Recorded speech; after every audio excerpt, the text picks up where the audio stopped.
കഴിഞ്ഞ 40-45 വർഷത്തോളമായി അഥവാ നേരത്തെയുണ്ടായിരുന്ന ഇറാനിലെ ഏകാധിപത്യ ഷാ ഭരണകൂടത്തെ അട്ടിമറിച്ചുകൊണ്ട് അവിടെയുണ്ടായ ഇസ്ലാമിക വിപ്ലവത്തിന് ശേഷം ഖുമൈനിയുടെ നേതൃത്വത്തിലുള്ള ഭരണകൂടം അവിടെ സ്ഥാപിതമായത് മുതൽ അമേരിക്കയും ഇസ്രായേലും അതിനെ ശത്രുവായിട്ട് പ്രഖ്യാപിക്കുകയും ഉപരോധങ്ങൾ കൊണ്ട് നേരിടുകയുമാണ് ചെയ്തിട്ടുള്ളത്. അതിൻ്റെ ബാക്കി പത്രങ്ങളാണ് ഇപ്പോൾ കണ്ടുകൊണ്ടിരിക്കുന്നത്. എന്നാൽ ഇറാനിനെ സൈനികമായി അട്ടിമറിച്ചുകൊണ്ട് നേരത്തെ ഇറാഖിൽ ചെയ്തതുപോലെ, അല്ലെങ്കിൽ സദ്ദാം ഹുസൈനെ സ്ഥാനഭ്രഷ്ടനാക്കിയതുപോലെ, മുഹമ്മദ് ഗദ്ദാഫിയെ ലിബിയയിൽ സ്ഥാനഭ്രഷ്ടനാക്കിയതുപോലെ ഉള്ള കാര്യങ്ങൾ ഇറാനിൽ നടപ്പിലാക്കാൻ ഇതുവരെയും അമേരിക്കയ്ക്കും ഇസ്രായേലിനും സാധിച്ചിട്ടില്ല. അത് എന്തുകൊണ്ടാണെന്ന് വെച്ചാൽ അവിടെ ഒരു ഏകാധിപത്യ ഭരണകൂടമല്ല നിലവിൽ ഉള്ളത് എന്നുള്ളതാണ് അവിടെ ഒരു യാഥാർത്ഥ്യം എന്നുള്ളത്. ഇപ്പോൾ നിലവിലുള്ള പരമോന്നത നേതാവ് അലി ഖമേനിയാണ് നേതാവെങ്കിലും അവിടെ വ്യവസ്ഥാപിതമായി ഒരു സംവിധാനം നിലനിൽക്കുന്നുണ്ട്. ആ സംവിധാനമാണ് ആ രാജ്യത്തെ സംരക്ഷിച്ചുകൊണ്ട് അമേരിക്കയുടെയും ഇസ്രായേലിൻ്റെയും അട്ടിമറി ശ്രമങ്ങളെ എല്ലാ സമയത്തും തടഞ്ഞിട്ടുള്ളത്. ഇത് കൃത്യമായിട്ട് ചില കാര്യങ്ങൾ പറഞ്ഞു വെക്കുന്നുണ്ട്. നേരത്തെ ഉണ്ടായിരുന്ന സദ്ദാം ഹുസൈൻ എന്ന ഏകാധിപത്യ സ്വഭാവമുള്ള ഭരണകൂടത്തെയോ ലിബിയയിലെ മുഹമ്മദ് ഗദ്ദാഫിയുടെ ഭരണകൂടത്തെയോ പോലെയല്ല ഇറാനിലെ ഭരണ സംവിധാനങ്ങൾ എന്നുള്ളത്. അവിടെ ഒരു സുപ്രീം ലീഡർ പരമാധികാരിയായി പരമോന്നത നേതാവായി നിലനിൽക്കുമ്പോഴും പാർലമെൻറ്റുണ്ട്, പ്രസിഡൻ്റുണ്ട്, തെരഞ്ഞെടുപ്പുണ്ട്, ബന്ധപ്പെട്ട സംവിധാനങ്ങളുണ്ട്.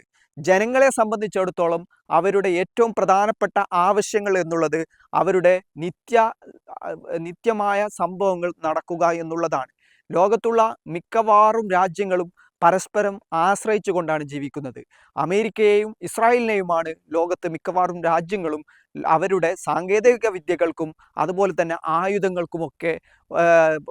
ആയുധങ്ങളുമൊക്കെ വാങ്ങാൻ വേണ്ടി ഉപയോഗിക്കുന്നത്. എന്നാൽ ഇറാനെ സംബന്ധിച്ചിടത്തോളം അവർ സ്വയം സ്വാശ്രയത്വം നേടിയ ഒരു രാജ്യമാണ്. അവിടുത്തെ ഭക്ഷണം മുതൽ അവിടെ നിത്യമായ അവരുടെ ജീവിതത്തിൻ്റെ ഭാഗമായ മെഡിസിൻ വരെ സ്വന്തം നിലക്ക് ഉൽപ്പാദിപ്പിച്ചെടുത്ത് അമേരിക്കയുടെയും ഇസ്രായേലിൻ്റെയും അല്ലെങ്കിൽ അവരുടെ അധീനതയിൽ വരുന്ന രാജ്യങ്ങളുടെയും പിൻബലമില്ലാതെ ലോകത്തെ മുഴുവൻ ഇത്തരം സംവിധാനങ്ങൾ നിയന്ത്രിച്ചു കൊണ്ടിരിക്കുന്ന ഇത്തരം സംവിധാനങ്ങളുടെ പിന്തുണയില്ലാതെ തന്നെ അവർക്ക് ഇത്രയും കാലം ആ രാജ്യത്തെ മുമ്പോട്ട് കൊണ്ടുപോകാൻ സാധിച്ചിട്ടുണ്ട്. അത് വ്യക്തമാക്കി തരുന്ന ചില സൂചനകളുണ്ട്.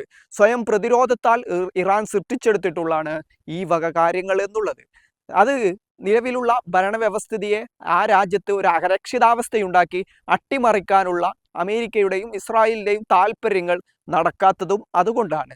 അതുകൂടാതെ അവിടുത്തെ ജനസമൂഹത്തെ, അവിടുത്തെ സാധാരണക്കാരായ ജനങ്ങളെ, അവിടെയുണ്ടായിരുന്ന ജനവിഭാഗങ്ങളെ യഥാർത്ഥത്തിൽ അമേരിക്കയും ഇസ്രായേലും എന്താണെന്നും അവർക്ക് ഇറാനിലുള്ള താല്പര്യങ്ങൾ എന്താണെന്നും അവർ ഈ ലോകത്ത് വെച്ച് നടത്തുന്ന ക്രൂരതകൾ എന്താണെന്നും ബോധ്യപ്പെടുത്താനും അത് ജനങ്ങളെ ബോധവൽക്കരിക്കാനും അവിടുത്തെ ഭരണകൂടത്തെ സംബന്ധിച്ചിടത്തോളം കഴിഞ്ഞിട്ടുണ്ട്. ഇറാനിലെ ഓരോ വീടുകളും ലോക രാഷ്ട്രീയം ചർച്ച ചെയ്യുന്ന വീടുകളാണ്. ഇറാനിലെ രാഷ്ട്രീയം ചർച്ച ചെയ്യുന്ന വീടുകളാണ്.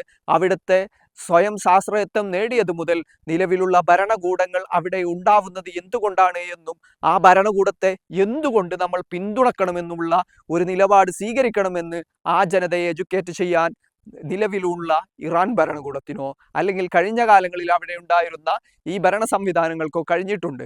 സൈനികമായ സംവിധാനം, പോലീസ് സംവിധാനം, ഇൻ്റലിജൻസ് തുടങ്ങിയ സർവ്വമേഖലകളിലും അതുപോലെ തന്നെ ശാസ്ത്രരംഗത്തും വലിയ മുന്നേറ്റമുണ്ടാക്കാൻ ഇറാന് സാധിച്ചത് കൊണ്ടാണ് ആണവ സമ്പുഷ്ടീകരണം അടക്കമുള്ള കാര്യങ്ങളിലേക്ക് അവർക്ക് എത്തിപ്പെടാൻ സാധിച്ചിട്ടുള്ളത്.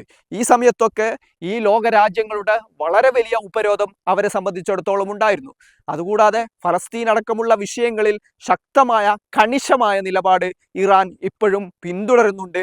ലോകത്ത് പല രാജ്യങ്ങളും ഹമാസിനെയോ ഹിസ്ബുള്ളയെയോ പിന്തുണക്കാൻ തയ്യാറല്ലപ്പോഴും ഇസ്രായേലുമായിട്ട് ഏറ്റുമുട്ടുന്ന അൻസാറുള്ളയെ അല്ലെങ്കിൽ ഹിസ്ബുള്ളയെ അല്ലെങ്കിൽ ഹമാസിനെ, ഫലസ്തീനിലെ ചെറുത്തുനിൽപ്പ് പ്രസ്ഥാനങ്ങളെയൊക്കെ പിന്തുണക്കാൻ ഇറാൻ തയ്യാറായിട്ടുണ്ട്.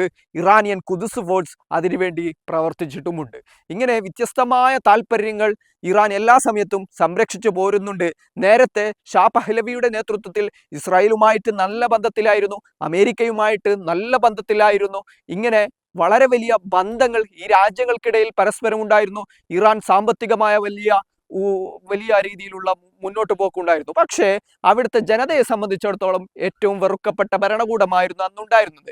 ജനകീയ പ്രശ്നങ്ങളോ ജനങ്ങളുടെ പ്രശ്നങ്ങളോ പരിഹരിക്കാനോ അതിനെപ്പറ്റി ചിന്തിക്കാനോ അവർക്ക് സമയമുണ്ടായിരുന്നില്ല. ഈ സമയത്താണ് തങ്ങൾ എന്ത് നിർവഹിക്കണമെന്നുള്ള നിലപാടുമായിട്ട് ഈ ഇറാനിൽ വലിയ രീതിയിലുള്ള വിപ്ലവങ്ങൾ നടക്കുന്നതും ഭരണമാറ്റം ഉണ്ടാവുന്നതും.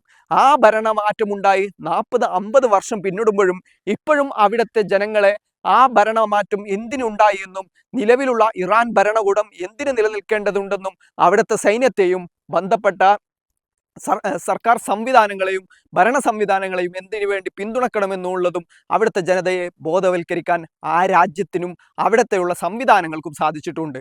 ഇതാണ് അമേരിക്കയ്ക്ക് സൈനികമായി ഇടപെട്ടുകൊണ്ട് അവിടെ ഒരു പരിഹാരമുണ്ടാക്കാൻ സാധിക്കാത്ത അവസ്ഥയുണ്ടായത്. ഈ ഒരു പശ്ചാത്തലത്തിൽ അവിടെ വളരെ വലിയ ഉപരോധങ്ങൾ നടത്തി സാമ്പത്തികമായ ഞെരുക്കമുണ്ടാക്കി ഒരു രീതിയിലും ജീവിക്കാൻ പറ്റാത്ത ദുസ്സഹമായ അന്തരീക്ഷം ഉണ്ടാക്കുക എന്നതാണ് അവസാന ഇസ്രായേലി ആക്രമണത്തിന് ശേഷം ലോകത്തെ പ്രധാനപ്പെട്ട ശക്തികൾ സ്വീകരിച്ച നിലപാട്. അങ്ങനെ നിലപാട് സ്വീകരിച്ചതിന്റെ ഭാഗമായി വളരെ വലിയ സാമ്പത്തികമായി ലോകരാജ്യങ്ങളൊക്കെ ഈ ഉപരോധം ഏർപ്പെടുത്തിക്കൊണ്ട് പരാജയപ്പെടുത്താൻ ശ്രമിച്ചത് കൊണ്ട് തന്നെ സാമ്പത്തികമായ ചില പ്രശ്നങ്ങൾ അവിടെ ഉണ്ടായി. പക്ഷേ എങ്കിൽ പോലും അവിടെ പട്ടിണിയോ അല്ലെങ്കിൽ അവരുടെ ജീവൽ പ്രശ്നങ്ങളായ മറ്റുള്ള മെഡിസിനോ ആരോഗ്യരംഗത്തോ ഉള്ള പ്രശ്നങ്ങളോ അത് ഉണ്ടാക്കിയിട്ടില്ല. എങ്കിൽ പോലും ഈ സാമ്പത്തിക പ്രതിസന്ധിയെ മുൻനിർത്തിക്കൊണ്ട് പുതിയ തലമുറകൾക്കിടയിൽ തങ്ങളുടെ സംവിധാനങ്ങൾ ഉപയോഗിച്ചുകൊണ്ട് പരമാവധി അവരെ തെരുവിലിറക്കുക എന്നുള്ള തന്ത്രമാണ് ഈ സാമ്രാജ്യത്വ ശക്തികൾ ഉപയോഗപ്പെടുത്തിയത്. അതും ഇപ്പോഴ് പരാജയപ്പെടുന്ന കാഴ്ചയാണ് കണ്ടുകൊണ്ടിരിക്കുന്നത്.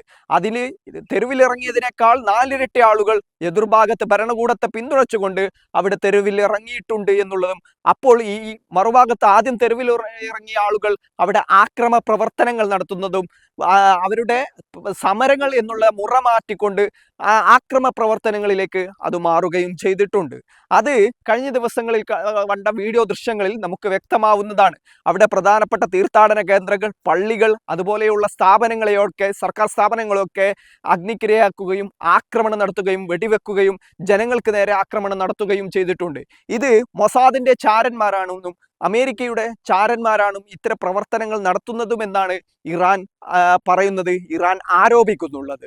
എന്നാൽ അമേരിക്കയും ഇസ്രായേലും അവിടെ സൈനികമായി ഇടപെട്ടുകൊണ്ട് പരിഹാരങ്ങൾ ഉണ്ടാക്കാൻ എന്തുകൊണ്ട് കഴിയുന്നില്ല എന്ന് ചോദിച്ചാൽ, ഇറാനിലെ ഒരു പാസേജ് സേന എന്നുള്ള പ്രത്യേക വിഭാഗമുണ്ട്. അത് ജനങ്ങൾക്കിടയിൽ പ്രവർത്തിക്കുന്നതാണ്. അത് ഔദ്യോഗികമായിട്ട് IRGCയോ അല്ലെങ്കിൽ ഇറാന്റെ നാവികസേനയോ അല്ലെങ്കിൽ ഇറാന്റെ വ്യോമസേനയോ ഉൾപ്പെടുന്നതല്ല. ഇതൊരു സെപ്പറേറ്റ് ഉണ്ടായ വ്യവസ്ഥിതിയാണ്, ഉണ്ടാക്കിയെടുത്തിട്ടുള്ള സംവിധാനമാണ്. ഈ സംവിധാനത്തിൽ ഇറാനിലെ 1 കോടിയോളം വരുന്ന ജനങ്ങൾ അതിന് പിന്നിൽ അണിനിരക്കുന്നുണ്ട് എന്നാണ് അനൗദ്യോഗികമായ കണക്കുള്ളത്. അതായത് ബാഹ്യതലത്തിൽ ലോകത്ത് മറ്റുള്ള രാജ്യങ്ങളിൽ നിന്നും സൈനികമായിട്ട് ഇറാനിൽ ഇടപെട്ടാൽ അവിടെ ഈ പാസേജ് സേന പ്രവർത്തിച്ചു തുടങ്ങും. അതായത് ഇറാൻ അകത്ത് തന്നെ ജനങ്ങൾക്കിടയിൽ തന്നെ ഇത്തരം ഒരു സേനയുള്ളത് കൊണ്ട് തന്നെ അവിടെ ഏതെങ്കിലും രീതിയിലുള്ള കരയാക്രമണങ്ങൾ നടത്തിക്കൊണ്ട് സൈനികമായ ഏതെങ്കിലും രീതിയിലുള്ള വിജയങ്ങൾ നേടാമെന്നുള്ള ഇസ്രായേലിന്റെയും അമേരിക്കയുടെയും തന്ത്രങ്ങൾ പലപ്പോഴും അവരെ പിന്തിരിപ്പിക്കുന്നുള്ളത് ഈ പാസേജ് സേനയെ മുൻനിർത്തിയാണ്. ഇതിൽ അംഗങ്ങൾ ആരാണെന്നോ അവർ എത്ര ആളുകളുണ്ടെന്നോ അവരുടെ ഓരോരുത്തരുടെയും റോൾ എന്താണെന്നോ ഇപ്പോഴും പുറമേയുള്ള മൊസാദിന്റെയോ അല്ലെങ്കിൽ അമേരിക്കയുടെയോ ഏജൻസികൾക്ക് കണ്ടുപിടിക്കാനോ കണ്ടെത്താനോ കഴിഞ്ഞിട്ടില്ല. 1 കോടിയോളം ആളുകൾ ഇത്തരത്തിൽ തയ്യാറായിട്ടുണ്ട് എന്ന് മനസ്സിലാക്കുമ്പോൾ, അല്ലെങ്കിൽ 10 മില്യൺ എന്ന അനൗദ്യോഗിക കണക്കാണ്, നമുക്ക് കൃത്യമായിട്ട് അറിയില്ല ആ കണക്ക് എത്രയാണെന്ന്. എങ്കിൽ പോലും ഈ പാസേജ് സേന എന്നുള്ളത് അവിടെ നിലവിലുണ്ടായിരുന്ന സൈന്യത്തിന് ഇതിനെ അതിജീവിക്കാൻ കഴിയാത്ത പശ്ചാത്തലത്തിൽ, അല്ലെങ്കിൽ അവിടെ ബാഹ്യമായ ഇടപെടലുകൾ നടത്തി ബദൽ ഭരണകൂടങ്ങൾ സ്ഥാപിക്കാൻ എന്തെങ്കിലും രീതിയിലുള്ള നേരത്തെ ഇറാഖിൽ ചെയ്തതുപോലെയുള്ള, അല്ലെങ്കിൽ സിറിയയിൽ ചെയ്തതുപോലെയുള്ള, അല്ലെങ്കിൽ ലിബിയയിൽ ചെയ്തതുപോലെയുള്ള പ്രവർത്തനങ്ങൾക്ക് US-ഉം ഇസ്രായേലും ശ്രമിച്ചാൽ ഇവരുടെ പ്രവർത്തനങ്ങൾ പ്രതിഭാഗത്ത് പ്രവർത്തിച്ചു തുടങ്ങും. അതുകൊണ്ട് തന്നെ അത്തരം ഒരു ആക്രമണത്തെ അതിശക്തമായി ചെറുക്കാൻ അവർക്ക് കഴിയും. ഇപ്പോഴും ഇറാനുണ്ടായ മിസൈലിലെ വലിയ രീതിയിലുള്ള പുരോഗതികൾ, അവരുടെ അത്യാധുനിക ആയുധങ്ങൾ ലോകത്ത് വലിയ ചർച്ചയാക്കിയിട്ടുണ്ട്. അത് ഇസ്രായേലിലേക്ക് എത്തുന്ന ദൂരത്തിലേക്ക് അവർക്ക് പ്രവർത്തിക്കാൻ കഴിയുന്നുമുണ്ട്. അതോടൊപ്പം തന്നെ ഈ ഒരു പാസേജ് സേനയും അവിടെ ഉള്ളത് അവർ ഏത് സമയത്തും ഈ ഒരു പരമോന്നത നേതാവും അതുപോലെ തന്നെ അവിടുത്തെ സംവിധാനങ്ങളെയും അനുസരിച്ച് പ്രവർത്തിക്കുന്നതാണ്. ഈ മുഴുവൻ പോലീസ് അതുപോലെ തന്നെ ഈ IRGC, അവിടുത്തെ നാവിക വ്യോമസേന, ഇങ്ങനെ മുഴുവൻ സംവിധാനങ്ങളെയും ഏകോപിച്ച് നിർത്തുന്നത് ഈ ഒരു നേരത്തെ ഉണ്ടായിരുന്ന ഇസ്ലാമിക വിപ്ലവത്തിന്റെ ആവശ്യകതയും അതുപോലെ തന്നെ ഇറാൻ എന്നുള്ള രാജ്യം നിലവിൽ നിലനിൽക്കേണ്ടതിന്റെ ആവശ്യകതയെയും മുൻനിർത്തിയാണ്.